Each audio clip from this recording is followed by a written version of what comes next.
Right now, the Senate parliamentarian has rejected 3 provisions in the tax bill, saying they violate budget rules. The move will force the House to hold another vote on the revised legislation on Wednesday. Check out our live vote counter to see how the House vote played out. The House approved the most sweeping tax rewrite in decades along party lines, with lawmakers voting 227 to 203 in support. However, the House will have to vote again after the Senate parliamentarian rejected 3 provisions in the Senate bill. Both chambers must pass identical bills.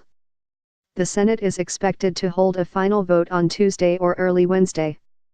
President Trump is expected to sign the bill into law soon after the final votes. The House on Tuesday approved the most sweeping tax overhaul in decades, voting along party lines to enact deep and permanent tax cuts for corporations and temporary cuts for individuals. The vote puts Republicans closer to final passage of the $1.5 trillion tax cut as the Senate prepares to vote on the final bill on Tuesday.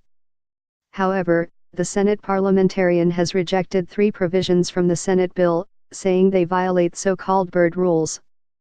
This means the House will have to vote again on the revised bill since both chambers must pass identical bills.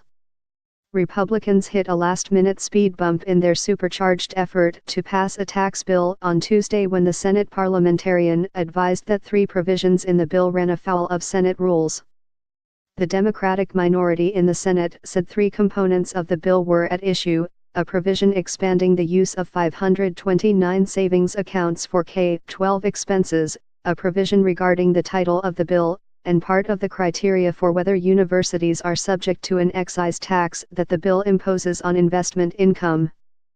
The Senate's so-called Byrd rules are complicated, but most come down to a key question: does the change in the law affect the federal budget? Legislative changes with no budgetary impact are not allowed in reconciliation bills. Items that have a nominal budget impact, but are mostly there for policy reasons, are also supposed to be struck, though that's a more subjective standard. Here's a refresher for those interested in the Byrd bath. The 529 expansion was proposed by Senator Ted Cruz, Republican of Texas, whose amendment during debate on the original Senate bill required a tie-breaking vote by Vice President Mike Pence.